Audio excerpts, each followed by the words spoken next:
Welcome to the Deep Dive. We're the place you come to get smart, fast, by digging into the sources you provide. Exactly. We cut through the noise and give you the core knowledge. And today, well, we're doing something a bit different. A really unique journey into a document you shared called the Midnight Market Caper. Our mission here is to kind of show how a good story, a really captivating one, can be an amazing tool for actually learning vocabulary, making words stick. Without the usual grind. Yeah, it's fantastic, isn't it? Because when a word is like in a story with all the context, your brain doesn't just memorize it. Right. It connects that word to like a feeling, a picture, a sound. And that connection, that's what makes it stay with you. Turns learning from a chore into something, well, fun, actually. Totally. And you'll see exactly how that plays out today. So our source is the Midnight Market Caper itself, plus some vocabulary notes that came with it. Okay. And we've set this up to really highlight that connection. First, we're just going to dive into the story. The caper itself will follow Scarlett and Rocky. Get immersed in it. Exactly. Yeah. Experience their little adventure. And then once we've lived it a bit, we'll pull back and look at the specific words we ran into. We'll break down what they mean and, crucially, how seeing them in the story makes them unforgettable. Experiencing them in action first. Makes sense. Right. So are you ready? Let's head into the shadows of Barkridge Market. Let's unpack the Midnight Market Caper. Let's do it. Okay, so the story kicks off, drops us right in with Scarlett. She's perched atop a stack of crates. Picture this. Edge of Barkridge's night market. It's bustling. You can almost feel that cool night air, hear the buzz. Yeah. And her eyes are scanning, just sweeping over the myriad stalls down below. So many stalls. And the description, it pulls you right in. The air's thick with smells, grilled meat, roasted chestnuts. Oh, yeah. And then there's this other smell, something kind of strange, so soporific it actually makes your eyelids feel heavy. Like the market itself is trying to put her to sleep, even with everything going on. Right. A sleepy enchantment, almost. But no time for a nap. Suddenly, Rocky gives her a nudge. Focus, he says. And you get him immediately. He says it with such panache. It's not just a word, it's delivered with this flair. Yeah, a bit of style. And his gaze, it's not wandering. It's locked onto what he sees as the pivotal prize, the main event. And that's where the mission clicks into place. This isn't just any old thing. It's a snapper fish, described as the size of a small canoe. Huge. Yeah, massive. And guarded by a fishmonger. Right, and Rocky, he just lays it out plain. Another fish heist? No messing around. He calls it what it is, a daring theft. Sets the tone for them perfectly. Absolutely, you know what they're about. And Scarlett, well, she's clearly been here before with him. She just arches an eyebrow. Like, really? Again, notes how predictable he is. But Rocky comes right back at her. Prefers consistent, he says, and then he starts feigning offense. Yeah, pretending to be insulted. It's obviously their little routine, that fun banter. You can see their history right there. But what's cool is how fast he switches gears from joking to, like, serious planning. Instantly. He tells Scarlett to peruse the situation. Not just glance. Really look. Examine it carefully. Exactly. He's already spotting the details. Yeah. Multiple exits, a distracted vendor, and this is great, and a restive cat, 2 stalls over, creating chaos. Ah, the cat. So restive meaning it can't keep still, it's impatient. That's their diversion. Gotta be. You can just picture this agitated cat making a scene. Perfect distraction. So Scarlett, she's still a bit skeptical. You can almost hear her sighing. But there's this little glimmer of excitement there too, just a faint spark. She's into it, despite herself. Right, so she agrees, but with a condition, a warning. If this turns into another travesty like the Great Lobster Incident, it's on him. Oh, you just know the Great Lobster Incident was some kind of epic fail? Total mess. Had to be. Like a plan gone completely sideways, absurdly wrong. A travesty. Definitely sounds like a story worth hearing sometime. But back to this caper. How do they move? Like shadows, that's how it's put. Blending right into the market buzz. And while they're sneaking around, Rocky apparently regaled her with whispered market legends. So he's entertaining her. Telling stories even while they're on a mission. Seems like it. Keeping her amused, telling tales. It says a lot about him and them together. It really does. That's quite a partnership. And here's something really interesting. Their plan. It's described as polymorphic. Polymorphic. Okay, what's that mean in this context? It means it wasn't fixed. It could take on different forms, shifting constantly on the fly based on, footsteps, shouts, whatever happened. Wow. So not just flexible, but actually changing its shape, adapting moment by moment. That's clever. Super adaptable. So the moment comes, Scarlett freezes by the stall. Vendor's back is turned. This is it. Timing is everything. She moves fast. Onto a barrel, then the counter, lands silently right next to that huge snapper. And the fishmonger. Still arguing about squid prices, apparently. Yeah, totally oblivious. The text says he's utterly nonplussed by her suddenly appearing there. Nonplussed. So, like, surprised, but also confused, unsure how to react. Exactly that. Just completely thrown off guard. He doesn't know what's happening. Okay. Suspenseful. And right then, as Scarlett grabs the fish, ready to bolt, Rocky signals from below. Trouble. The vendor starts to swivel towards her. That turning motion. He's seen something. Or he's about to. Yeah. And here's the brilliant part. The description says he has sanction in his eyes. Sanction. That could mean a couple of things, right? Like penalty or approval. Exactly. That's the ambiguity. Is he going to punish her? Or is it some weird, maybe even implied permission? The story leaves you hanging. Ooh, I like that. That single word creates so much tension. It really does. Shows how word choice matters. Anyway, Scarlett doesn't stick around to figure it out. Smart move. They bolted through the maze of stalls, just ran for it. And the fishmonger's shouts, they just fade away into the nebulous hum of the market. Nebulous. Like unclear, vague. The sound just blends into the background noise. Precisely. It becomes indistinct as they make their getaway. Nice escape. They finally collapse, breathless, behind some woven baskets. Safe. Victorious.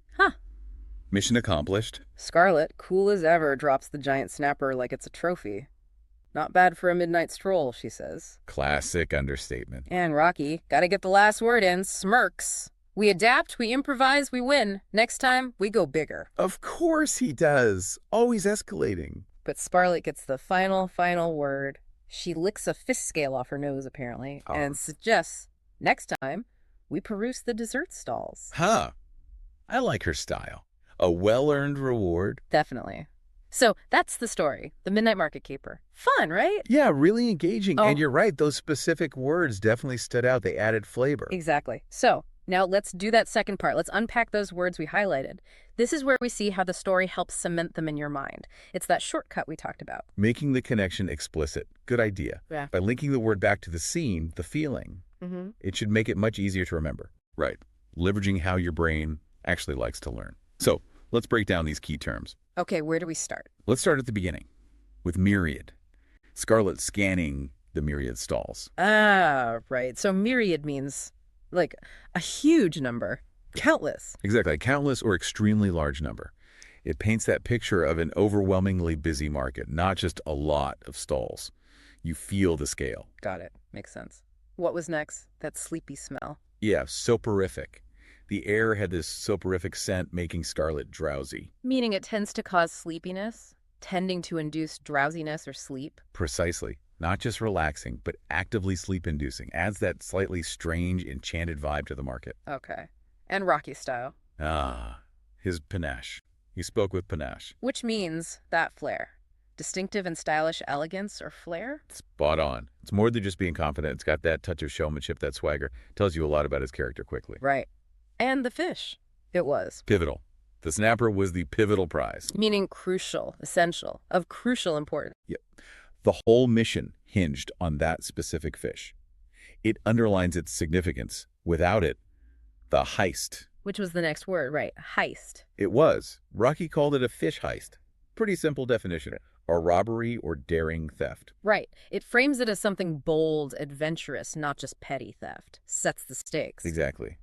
Then we had peruse. We heard that one twice. Oh, yeah. Rocky told Scarlett to peruse the situation, and later she wanted to peruse the dessert stalls. Right. So the first time, it means to read or examine carefully.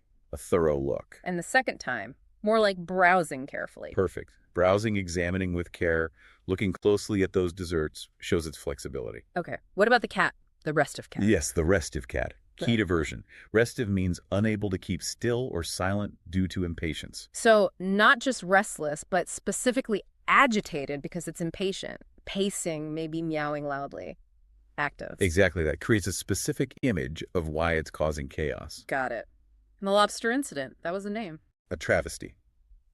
Scarlett warned against another travesty like the Great Lobster Incident. Meaning a mockery. A distorted or absurd imitation. Precisely. So that incident wasn't just a failure. It was a ridiculous, maybe even comical distortion of what they intended. A complete botch job. Sounds memorable in a bad way. Okay, what about Rocky telling stories? He regaled her. As they moved, he regaled her with whispered tales. To regale is to entertain, right? To entertain or amuse with talk or storytelling. Yep. He wasn't just chatting. He was actively entertaining her, captivating her with stories, even during the mission. Adds another layer to him. Okay, the cool plan word. Polymorphic. Their plan was polymorphic. Right, meaning occurring in several different forms. That's such a great descriptor. Isn't it? It really emphasizes how fluid and adaptable their strategy had to be, changing shape constantly in that chaotic market. Much better than just flexible. Definitely. Okay, the fishmonger's reaction, he was. Nonplussed. When Scarlett appeared, he was utterly nonplussed. Meaning surprised and unsure how to react. Caught completely off guard. Frozen in confusion. That's the perfect definition. Not just surprised, but genuinely unsure what to do next. Okay. And the word that caused all the tension. Sanction. The vendor turned with sanction in his eyes. Which could be penalty or approval. A penalty or approval for an action. That ambiguity is key. Totally. The story uses it deliberately to create that suspense. Punishment or permission. We never find out for sure. Brilliant. Okay, nearly there. The fading shouts. They faded into the nebulous hum. Nebulous means unclear or vague. So the shouts just blended into the general background noise, becoming indistinct, adds to the sense of escape. Exactly. Creates that hazy, dreamlike feeling as they get away. And the vendor's turn. He began to swivel. Swivel means to turn around a point or axis, a quick, sharp turn. Indicates that sudden realization, the move to confront her. Simple but effective. Yep. And way back at the start, Scarlett was atop the crates. Easy one. On the top of... Right, just setting the scene, giving her that high vantage point. And finally, her feeling. That little spark. A glimmer. Her eyes held a glimmer of excitement. Meaning a faint or unsteady light or sign. Subtle. Very subtle. Just a hint of the thrill she felt. Not an obvious emotion. Suggests she's keeping it cool. Wow. Okay, breaking them down like that, connected to the exact moments in the story. Yeah, I can see how that really makes them stick. Right. It's not just a list of words. You experienced them. You saw why that specific word was used in that specific situation.